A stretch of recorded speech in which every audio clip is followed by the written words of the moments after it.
welcome back to Alice Talks Football, and welcome back to another live Manchester United news and transfer news and update show, where mostly we're just going to be talking a little bit about yesterday's performances, what we saw, what the comments were from Ruben Amorim and Bruno Fernandes after the game yesterday, and obviously one big mistake that United are making over and over again, that Ruben Amorim and Bruno Fernandes have made clear: we cannot do this again, never do this again. We're going to talk about the striker situation, Chido, Dorgu, what we saw from those players, the comments from Bruno, the comments from Aaron, some transfer news, Marcus Rashford's performances, and a few other stories going about. So I hope you guys are doing well. I feel better that we didn't lose to Everton. If you're 2-0 up and then you draw 2-2, it feels like a loss. Whereas if you're 2-0 down and you draw 2-2, you feel a lot happier with it. Now, for me, draw versus Everton will never feel like a win. You've got to beat Everton. So I feel like the mood is, in general, a lot better because we were 2-0 down, it's 2-2. It's like if you're 2-0 up and it's 2-2, it's awful. If you're 2-0 down and it's 2-2, it's all right. But we should be beating Everton. In the first half and the first 70 minutes of that game was absolutely appalling. And we're going to talk about that, and we're going to talk about feelings on that, because we've got a big problem. And for me, the big problem is the way we start games. We start games ridiculously slowly. It takes us a while to get intensity. It's like we need a goal or something to give us a boost momentum-wise to start playing, to start creating, to start doing something. You know, it's Bruno Fernandes doing something out of nothing, and all of a sudden the players decide, oh, it's 2-1 now. We've got a chance. Let's start playing football. And that is, for me, an incredibly frustrating thing. So I'm going to dive into the chat. I'm going to talk about this as well. Someone just said here, interesting, Amorim is sacking himself at this point. Losing the locker room makes him a dead man walking. I don't know if he's losing the dressing room. I think there's a couple players in the dressing room that won't be a fan of Amorim because he's not picking them or his system doesn't suit them. But I think it's very much like those players are going to be gone in the summer or the following window. So let's dive into this. This is what I said. Man United's last open play goal came in the first half. The last open play goal in the first half came against Forest on the November 7th, December 7th. December 7th. It was December 7th. Why does it say November?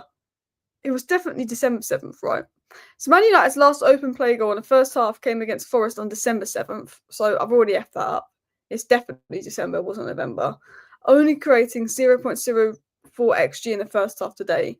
Why do we start games so slowly? Today's draw, which was Everton, so yesterday's draw, the win versus Southampton and the win versus Leicester, we were all appalling until about the 70th minute when we finally upped the intensity. We're talking Everton, we're talking Leicester, we're talking Southampton, games that this squad, with the money that's been spent, should be winning comfortably. Everton probably the most difficult out of those teams because they've been on a good run of form. They're good at home. This is their last season at Goodison. But why does this team wait until the 70th minute to show any kind of spark?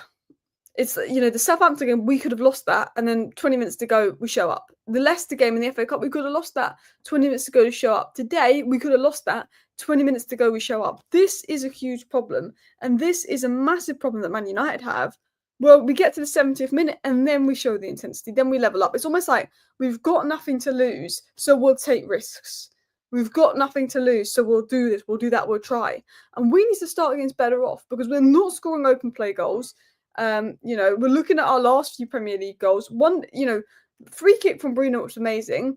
Out of the box goal from Agate, which in another game you're not scoring. You know, penalty and deflection from Lisandro Martinez are our last 4 Premier League goals. It's not sustainable. And particularly in the first half, you're just looking at the football we're playing. It's not good enough. We're not creating enough. And that's a big problem. And that's something that Amorim's frustrated about. That's something that Bruno's frustrated about. That's something that Manchester United are frustrated about. And it's something we can't do again. Because when we up the intensity and we run and we give a crap, we're actually all right. We were quite good in the last 20 minutes versus Leicester, the last 20 minutes versus Southampton, the last 20 minutes versus Everton. But why can't we start games playing like that, showing that intensity, showing that drive? We started the Liverpool game well and the Arsenal game well, but unless it's a big game, we're not starting games with that intensity and that drive. You know, why can't Ruben Amorim can see what we can do in the last 20 minutes of a game? So why aren't they doing that in the first 20 minutes? Why are they not showing up? Why are we being lazy? Why is the intensity lacking in the first half of games? That's the big question. Thank you very much for the super chat. Our fan base are not willing to suffer for long-term again. I know what you mean. Look, the situation with Ruben Amorim is this. it's going to be crap till now and to the end of the season. Ruben Amorim said we've got to survive. In the summer, we'll be better off. Let's be honest. Dorgu's the only signing Ruben Amorim's brought in, and who was levels and shoulders above everybody else on the pitch in that first half. Dorgu says it all. You get Ruben Amorim 5 good signings in the summer, a wide channel centre-back, probably left centre-back because of Leach's injuries, a midfielder that's good at recycling the ball, possession and progressing the ball up the pitch, but also can suit the physical demands of Amorim ball. That can also allow Bruno to play higher up the pitch. You know, we need another wing-back. We need a left 10 like a Cunha player. We need an experienced striker. And if you bring all those 5 additions in, of course, in the summer, and Ruben Amorim gets those 5 signings, then I believe this time next season, if we get luck with injuries, we'll be playing much better football. And I think Amorim's system can work. And it's a long-term thing. And it is just about, we've got to suffer this season for success long-term. That's what it is. But if it looks like we're going to get relegated, or it looks like we're in serious trouble, you know, in 4 or 5 game weeks' time, then we will have to say, well, Ruben Amorim's got to change something quickly. And the pressure could come on Ruben Amorim. But it is very much like the players are the bigger problem. The manager's getting things wrong. We can criticise the manager, but the players are the bigger problem. We need to get to the summer. And in the summer, recruitment. The summer is serious. There is serious work to do in the summer. Getting the summer spot on is a priority as well. If we can't win games, got to start not losing them. Yesterday was a valuable comeback point, and I feel like you've got to take the point. And that's sad because we're Manchester United and we're in a situation where we're saying we've got to take a point versus Everton, who were in a relegation battle last month. And we're just desperate to get that point versus Everton because every point counts because we're on the road to 40 points. You know, we're on 30 points right now. We've got 13 points over Ipswich and better goal difference. So that's 14 points over Ipswich. So if we can get, 3 more wins, we should be all right. We should stay up on 39 points. We shouldn't be in the situation where every point counts. That's 1 point on Ipswich. It's sad. If we didn't get that point, we'd have been below West Ham. We'd have been in 16th place in the Premier League below West Ham. How many points are we off the top 4? 14 points off the top 4. Ridiculous. Even the top 8, 11 points with them having games in hand. The top half of the table, we're 9 points off. We'd have to win 3 games in a row and hope that everybody above us drops points for us to even get into 10th. And we wouldn't even get to 10th because of goal difference. We are so far down the table. It doesn't sit right with me. I big up everybody in the chat as well. They start slow because of the fear of making a mistake and losing the starting spot. Once they're behind, they know Amorim will be fuming in the dressing room and start playing crazy. Do you know what? It feels like that. It feels like we play slow because we're scared of making mistakes, which is crazy because we made so many mistakes. Why was Harry Maguire so standoffish for the second goal? Why? We had 5 opportunities to clear our lines before the first goal. Why is Onana always pushing the ball into danger? Why can't he push it over the bar? So many little mistakes we're making. But I feel like we're playing like we're scared of making mistakes, but we're making more mistakes because we're being too passive in our approach. Ruben Amorim said as soon as he became Manchester United manager, before he played a game, that intensity was key. The most key thing for Ruben Amorim, before he even played a game, and he said this was intensity. This is why Eriksen doesn't play a lot. This is why Casemiro doesn't play a lot, is intensity. Because the key to making Ruben Amorim's system work is the intensity. And while I think that a 4-3-3 suits the players we have better, and players like Delo would play better in a 4-3-3, Maino would play better in a 4-3-3, Garnacho would play better in a 4-3-3, the biggest problem isn't the system. There could be adaptations made to the system, like we shouldn't allow Casemiro to be defending so much space because Casemiro hasn't got the legs, but it's the intensity. Ruben Amorim knows intensity is key to his system. If you get players that can play at the intensity you want, it makes all the difference. Look at Dorgu. Look at Dorgu's running, his physicality. Look how much Dorgu was able to get up and down the pitch. Look at the intensity. Look at the technical and physical ability of Dorgu compared to everybody else in our squad. And that tells you everything. Will Dorgu become shite in 2 months? Because loads of players join United, look good for 3 months, and then they get dragged down to be like everybody else. But Dorgu showed that. The one Amorim signing showed what he could do and showed that he was perfect for that role. So we need to get 5 Amorim signings in. Bruno complaining about lack of creation is ironic. Bruno's created the 3rd most chances in the Premier League this season. And he's complaining that we're not creating enough chances because without Bruno and without Ahmad, we don't create anything. And that's a fact. Ahmad is also, I think, 15th for chances created this season. He's barely played any minutes. Like, they're the only 2 creative players in this squad. The current bottom 3 will go down, I believe so. If the promoted sides were good, we'd be in trouble. That's the sad truth. Alice, we are now on the road down to relegation. We are not better than the teams above us. We're not, but we should be doing better than 15th. We're crap, but there's finishing 9th place, 8th place crap, and there's finishing 15th and being in a relegation battle crap. We should at least be getting in that top half of the table to save face a little bit, because 15th is embarrassing. Embarrassing for me. It is stay up, see if we can get a couple of wins in a row towards the end of the season, have something to build on in the summer, win the Europa League or win the FA Cup. It's stay up, see if we can end the season on a couple of wins to build a bit of momentum. That's the way I see things at United. And that's the way I see the rest of the season going. We need to sign some good midfielders like Cunha, Cherki, Anderson, Onana. I think will never correct his errors. I mean, Onana's been very mistake prone, but it's a question of, do we give Onana another year because we've got so much more to work with? Last 17 games, 1 goal in first half. League is done. We can't get relegated, so blood the kids and don't play those who we will be getting rid of. And that's fair enough. I think there's elements of, do we want to throw the kids into this mess and them lose confidence and this and that and the toxicity?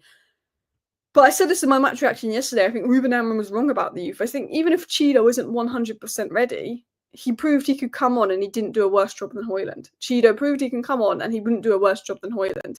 And I just think, actually, that 10 role, someone like Morehouse and his running power, you know, Scanlon's not even being picked, or you've got Shea Lacey when fully fit, or Jack Fletcher.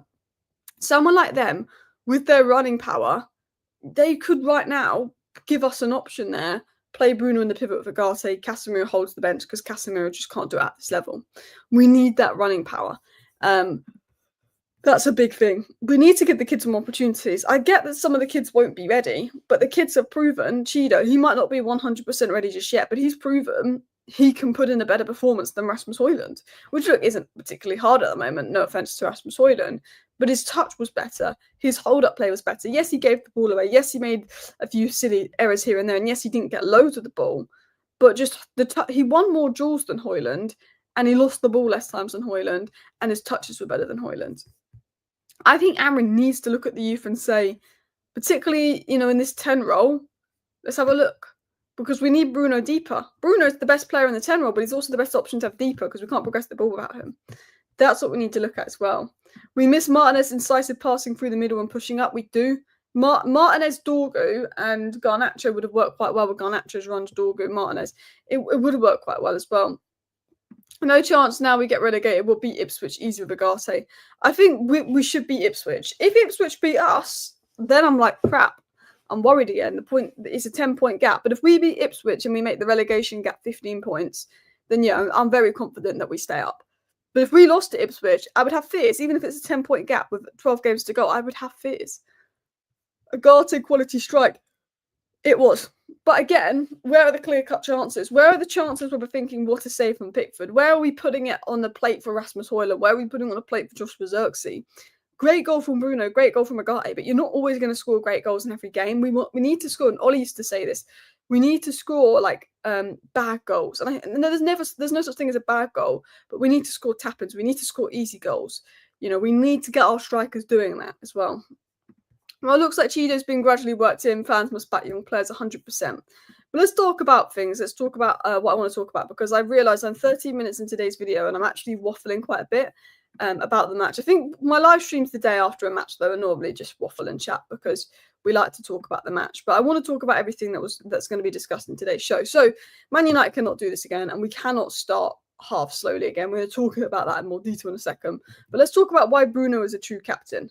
So Bruno, this is what was said. Bruno Fernandes was involved in a touchline bust-up with Everton legend Derek Mountfield at half-time. Mountfield playfully mimed elbowing Man United players as they walked onto the pitch, with Fernandes taking exception to the joke and having words with him.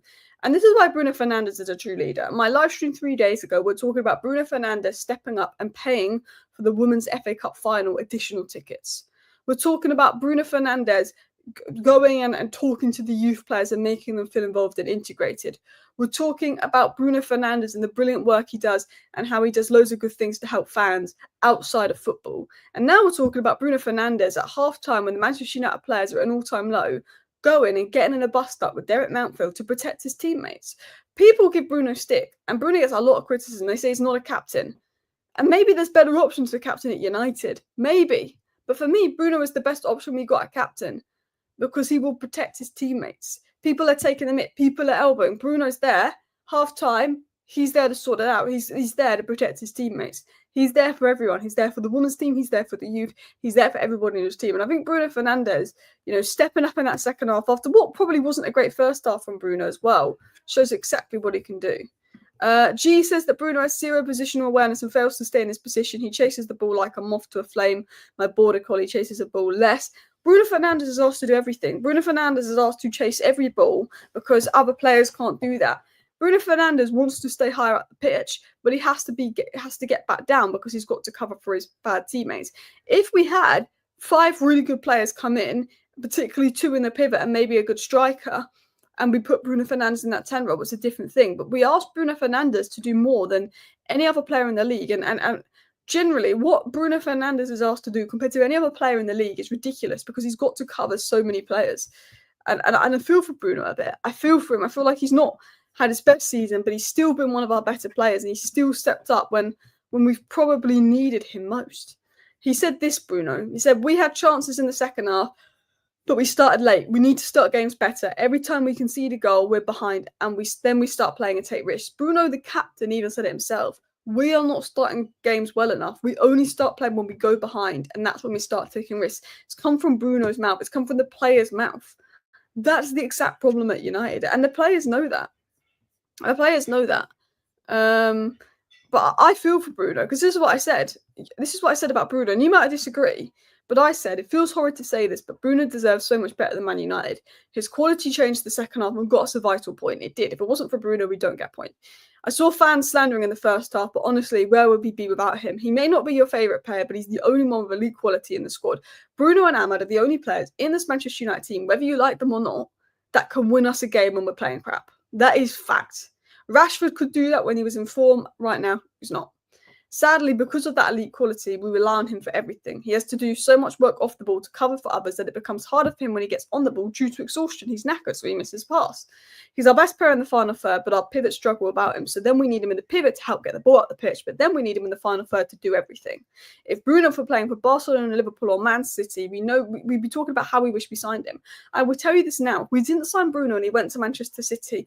Bruno will be spoken about in the same way that De Bruyne is spoken about, because people say Bruno gives the ball away. De Bruyne gives the ball away on average more times a game than Bruno Fernandes. But Bruno Fernandes is with worse players and an unsustainable system. I think if Bruno actually went to a team that was good and sustainable, we'd be talking about him as one of the best. Say, oh, I wish United had signed him. But he gets pulled down by the crap at United, and I will say that now. He's only got a few years left at his best, so you can't blame him if he wants out. I don't think he's the best fit for the system. I don't think Bruno Fernandes is the best fit for Amorim's system. He's a 10 in the midfield 3. Amorim doesn't do that. But again, he can still put in better performances than players that are probably more suited to the system than him. So he may want to leave, but he's a leader. He gives 100% every game, and he can turn a game around all by himself. And I don't think many people will realise how good Bruno is until he leaves. I see comments saying Bruno's holding us back. But every game we played without Bruno Fernandes, we bloody lost. Or it's been bloody atrocious. It's been worse than ever. I don't think people will realise what Bruno gives until he goes. And I said this when Ahmad got injured and before Ahmad got injured. If Bruno and Ahmad get injured, we are screwed. They're the only 2 players in this team with that quality in the attacking areas that can change a game. And they give 100%. They give 100% every game. Big up everybody in the chat as well. If you do, Bruno is a class act on and off the pitch, and he's missed if he's not played. Fans should back him. He always tries and plays through pain. He gets criticism for trying something and it not coming off exactly. Bruno, he doesn't always have the best game. He can be inconsistent. He can be frustrating, but he's the best player in our squad. He's one of the only players that gives 100% every game. He's a captain and leader on and off the pitch, and he tries to do something out of nothing. Things don't come off. Sometimes he's exhausted because he runs like a headless chicken and he makes mistakes, but he's always there. He's always there. Do you know what I mean? The Liverpool game, the Manchester City game, the Arsenal game, who was the best player on the pitch? Bruno Fernandes was in the top 3. Thank you very much for the super chat. Much appreciated. MYS007 saying, Alice, you're not blessed to have United as a favourite club. United is blessed to have a fan like you. Wow, I appreciate that. A Liverpool fan here, you truly care. Well, that's very nice of you. Appreciate that. Thank you, MYS. Leaf, although disagrees with me, saying, I think Bruno Fernandes is the worst thing to happen to this club. Biggest ego player I've seen, not a team player. All I'm going to say, Leaf, is where would we be without Bruno Fernandes? Because we definitely have about 10 less points. I think if you think Bruno Fernandes is the worst thing to happen to this club, that's ridiculous, because we've signed Anthony, we've signed Sancho, we've signed Sanchez, but you think Bruno's the worst thing to happen to this club? I think that's ridiculous. Absolutely ridiculous that people think that. Please keep hitting the likes. It helps attract new subscribers to Alice's channel. Big up, Diego. Thanks for all the support. Palace doing well at the moment, Diego, aren't they? I was surprised they beat Fulham. Can't think of a better captain out of current options in the squad, and not all his fault, but his form could be up and down, I agree. But I also think that Bruno Fernandes's form is up and down because of the unsustainability around him. I feel like if everybody around him showed up and he didn't have to run like a headless chicken and do this and do that, I feel like he'd definitely be more consistent as well.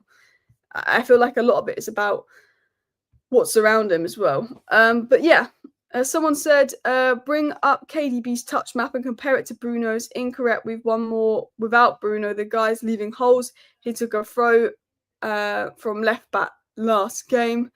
If you look at the games we didn't play with Bruno, I look at the 4-0 Crystal Palace loss. You look at the Premier League games without Bruno Fernandes, and they've all been horrific. The 4-0 Palace loss was the biggest one for me. That was probably the worst game we played under Ten Hag. Bruno is everywhere because he's asked to do so much. But if we had a few better players around Bruno, and we utilised him and got him in his best roles, he's created the third most chances in Europe this season. And we still can't score. If we lose Bruno, who's creating the chances? Because we're not even creating any chances. Yeah, the club took Bruno down a bit like it does many players. He was unreal when he first joined, yeah. He's just a quality above the rest of this team. And I generally believe that. Genuinely believe that. He's a quality above the rest of this team. Now, I want to talk about this team, and I want to talk about what Ruben Amorim said on this team, because Ruben Amorim's made his feelings clear, and intensity is key for Amorim. He said at half-time, I said, no matter the result, we're going to do what we did in the week with more energy.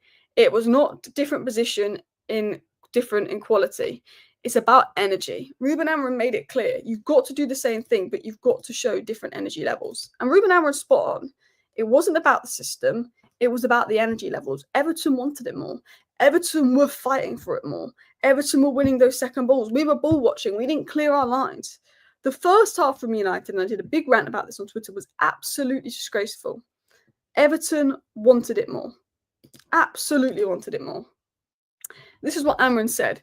We played a half and managed to take a point. We didn't exist in the first half. We lost balls that we shouldn't lose. At halftime, I said that we will do what we did during the week, regardless of the result. More energy. There was no change in position, but quality. Amorim then spoke about how to improve the team. He says, we have to survive the rest of the season, then we'll think about the rest. And that worries me. We'll have to survive. It shouldn't be a question of we've got to survive. It should be we should stay up regardless and push for the top 10. But the question right now at this club is we've got to survive. I hate that mentality. He said, yes, scoring is always a problem, but not only scoring but creating chances, we've got to improve that. We're not scoring, but we're not creating chances. Højlund may be bad, but we're not. It's not like we're putting anything on a plate. It's not like you look at Darwin Núñez and you look at Højlund. Darwin Núñez gets chances created on a plate for him and misses it. Højlund just runs around and does nothing. It's like there is a problem. Like Højlund needs to do better, but look at Darwin Núñez, look at Højlund, look at the chances created for Núñez in relation to what we create for Højlund. Nothing. And that's a big problem because Bruno Fernandes is leading the third in the league for chance creation this season, but it's only Bruno that's creating. Garnacho's not creating. Dorgu's starting to put a few good crosses. Amma was creating, but we're not creating enough. And Højlund's movement could improve this and that, but we need another creative outlet on the pitch. Amorim said, I see what the players saw. They know and what people see. We lost a lot of balls without any pressure. He's talking about the first half. We have 3 men. Sometimes we don't respect the positioning. And then we talk about anyone who watched a little bit of Everton in this spell know that they will be really good at second balls. And the 2 goals are from second balls, which is true. We're ball watching. We're not winning the second balls. We're losing the balls. We don't have the desire. Everton are fighting, and that's why you get disappointed. We didn't play first half, but then it's a good thing. Let's not focus on the negatives. It's a good thing in the second half that we are playing the same positioning and it's more energy, more quality, and that makes a difference. What Ruben Amorim is saying is intensity made the difference. We've had the same game plan and the same team first and second half, and 2 goals actually came on the 70th minute, but it was the intensity. The intensity upped. The big difference was it was the same tactics, the same setup, the same formation, but the minute the intensity went up, we played a lot better. And the big problem is the intensity. It's starting games slowly. And Ruben Amorim and Bruno Fernandes' words to Man United is never do that again.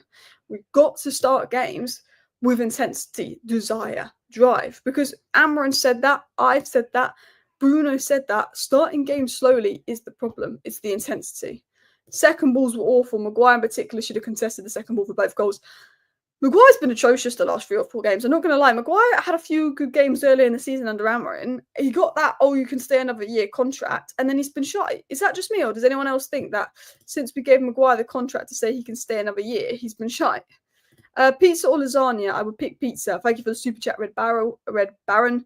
Alan Casey, thank you for the super chat. Pope, Euro, Delit, Martinez, Kenda, Douglas Luiz, Agate, Dorgu, Ahmad, Cunha, Isaac. Is that... I don't think we get Isaac, and I think Nick Pope's quite injury prone. But it's an interesting lineup. It's an interesting lineup. Ahmad Cunha and a top striker would be unbelievable front three, wouldn't it? Unbelievable front three as well. But intensity's massive. Ari Casemiro, sometimes I think he's in breach on contract terms of not offering or being able to offer what he demands in wages. I mean, yeah, considering he's on 350k a week and he can't run and match the intensity of Ruben Amorim, but it's worrying, especially when Casemiro is saying he wants to stay at United and see out his contract, even though he's not getting many minutes. Why? Because he's on 350k a week. So we're going to have Casemiro sitting around next year doing F all on 350k a week, which is stopping us doing something in the summer. It's frustrating. It's absolutely frustrating. Bruno is a true professional, a good example to young players. I'd say Captain Matilda, yeah. He's frustrating at times, but I think in terms of an example and professional, 100%. Alice, 3 years ago when we against Man City when we won 2-0, was that under Ten Hag in his first season? Is that the one? What was the game with the dodgy goal that might have been offside but wasn't offside? That was a good game. Hi, I'm a Lecce fan. What do you think of these first 2 Dorgu matches? I wish your club all the best. Dorgu's been really impressive. Big fan of him already. What we've noticed from Dorgu is physically and technically just looks a level ahead of everybody else. In the first half, Man United were atrocious. It was the worst football ever. But the one player that played well was Dorgu. He was getting up the pitch. He was driving. He was putting in good crosses. And anything good that came in that game was on the left-hand side. I thought Dorgu was our best player today. Well, yesterday. I think Dorgu was my man of the match, but I think Bruno Fernandes just showed up in the second half and turned the game around. But I thought Dorgu was probably the best player on the pitch. He was unbelievable in terms of he had the physical drive. He was direct. He was driving forward. He looked fitter than everybody else. He looked technically comfortable. So, yeah, I really like what I see so far from Dorgu. And he looks very much worth the money, I would say, as well. Half-time, didn't expect 2-2. Honestly, at half-time, I thought this could be 3-4 no Everton. So I'm glad we got back into it. But again, why does it take 60, 70 minutes for us to start playing football? We could have gone 3-0 down. We could have easily gone 3-0 down in that game. And we were lucky we didn't. And they could have got a penalty at the end, which was a dive. And people are saying it's not a dive. I'm going to tell you this for a fact. If Ashley Young was in a Man United shirt and that was not given, everyone would be saying VAR right decision. If Ashley Young was in a Man United shirt and that penalty was not given to Man United, everybody would be saying VAR right decision. Because if Ashley Young is being pulled back so much by De Ligt, why is he flopping forward? Because if someone pulls your shirt back, you go backwards. De Ligt pulls Ashley Young's shirt a little bit and he flops forward. But if he's pulling your shirt, he's pulling you back. So why is Ashley Young flopping forward? And people are saying United got away with one. We didn't. It wasn't a penalty. You could say we got to get away with one if you're saying, well, was it a clear and obvious error by the ref? No, so VAR shouldn't overturn it. If it's not a clear and obvious error by the ref, VAR shouldn't overturn it. Okay, I get that. That's where you could say we were lucky. But it was a dive. Because if De Ligt is pulling Ashley Young's shirt so far back, why is Ashley Young flopping forward? We know Ashley Young dived. And if Ashley Young had done that in a Manchester United shirt, everybody would be praising the ref and VAR saying dive, dive, dive, dive, dive, and slamming Ashley Young for diving. He's fallen forward, but claims he's being pulled back. Make it make sense. People saying we were lucky. Did you see the decision at De Ligt and West Ham when West Ham got a penalty in the last minute of that game when it was 2-2 or 1-1? There was never a penalty. If that had happened to Ashley Young after what happened in the West Ham game, that would be 2 games where he dropped 2 points because of a last-minute penalty because someone else had dived. And when you look at the amount of penalties we could have had this season but didn't get, there's a lot more in some of the penalty decisions we didn't get than in Ashley Young. Because I see so many people were complaining about it. But if it's the other way around, he's in a Man United shirt, you wouldn't be complaining. It's because you don't like Man United. Because he flops forward. Maybe if Ashley Young had sort of fell backwards, maybe he wins the penalty. But it was so obvious it was a dive because he's been pulled backwards and he's gone, whoa! It was so obvious it was a dive. And I can't believe there was so many complaints about it. Like, honestly, Tom Daly here as well. VAR showed all angles. Ashley Young tried to make the most of it. Exactly. He loves to dive. Like, we knew when when he played for Man United, Ashley Young loved to dive. We were saying this as Man United fans. Oh yeah, Ashley Young, he loves to dive. You know, he's one of the biggest divers in football. He always has been. It would have been ridiculously soft. The only thing you can argue is the ref gave the decision. It wasn't clear and obvious. Stick with the ref's decision. That's the only thing you could argue, because that's what VAR is meant to do if it's not clear and obvious. But the shirt was pulled a bit, but when he dives forward like that, maybe if he'd have gone, whoa, back, it looks more like a foul. But the way that he dived forward, you just knew it was a dive. You knew it was a dive. And all these rivals are getting annoyed about it as well. But yeah, I also just wanted to talk about a few other things before we wrap up the live show. Marcus Rashford came on in the second half versus Chelsea. Unbelievable performance from Rashford. 2 assists, linking up with Senjo well, taking on players, showing intensity. And I will say this. It was probably the best decision for Man United and Marcus Rashford to part ways for his career, and he wasn't getting on with Ruben Amorim.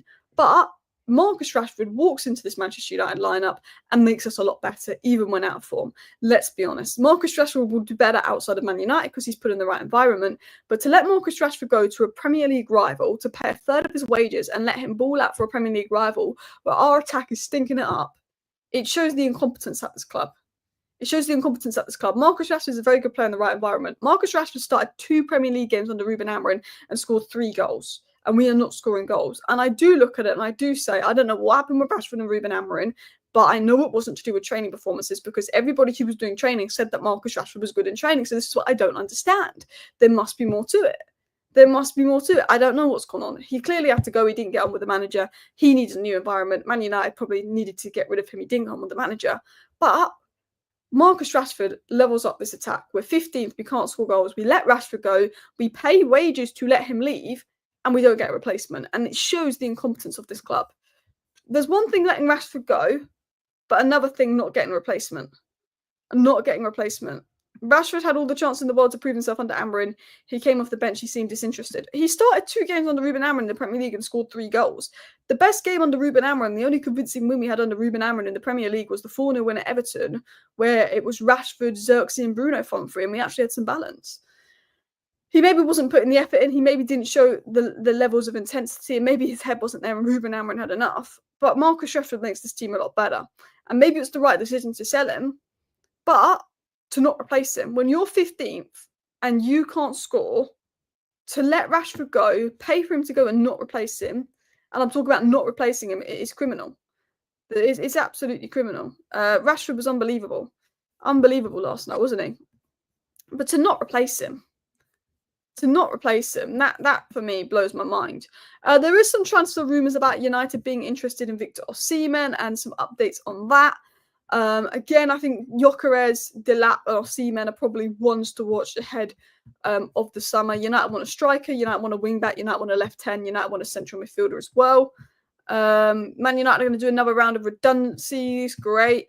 Yeah, there's a few stories going about. But look, guys, I'll be back tonight with a video where I'll probably do either a 10-minute roundup of all the news, so round up the news into 10 minutes for you guys, because this has been more of a chitty chat show than a news show.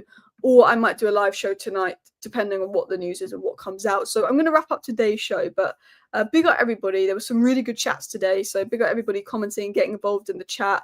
And yeah, thank you for watching today's show. Let's hope we can beat Ipswich. See you next time. Bye.